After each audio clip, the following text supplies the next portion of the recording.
Once upon a time, in the ancient lands of Anatolia, where the wide plains and mountains were lit by the golden sun, and the mighty rivers flowed like time itself, there lived a young man named Alyattes in the kingdom of Lydia.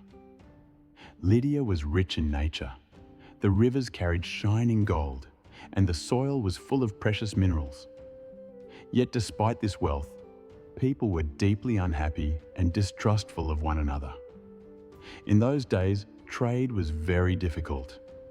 People bought and sold only through the barter system. A shepherd gave wool to receive wood, a farmer gave wheat to receive lemons, a potter gave pottery in exchange for bread. But no matter how hard they tried, both sides always felt cheated.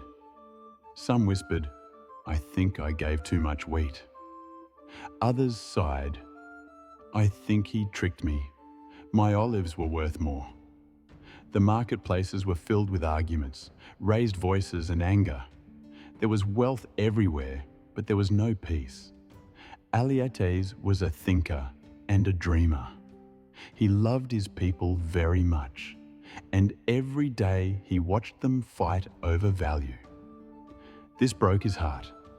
One night, he went to the famous Sardis River, the river that carried golden dust. He sat by the water and watched the moonlight dance on the golden sand. "My people do not suffer because they lack anything," he whispered, "but because they cannot measure the value of what they have." That night, he could not sleep. His mind was like a storm. He asked himself again and again, "How can we make trade fair? How can we stop these meaningless conflicts?"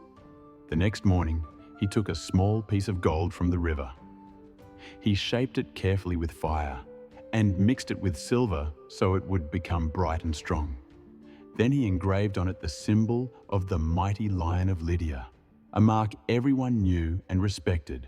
He held the small piece of metal in his palm and quietly said, "If everyone accepts this symbol, if everyone believes that what I made has value, then trade will no longer be chaotic." He went down to the marketplace and gathered the people. Alyattes spoke with a soft yet powerful voice. "From this day on, this marked piece of metal will represent value. No longer sheep, no longer wheat, no longer pottery. If both sides accept this, there will be no injustice, no doubt, no accusations. This is not just metal. This is trust."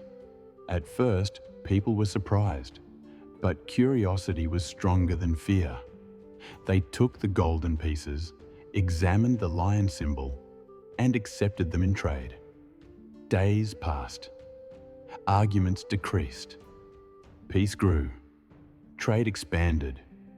People from distant lands began to bring their goods to Lydia just to receive the lion-marked metal.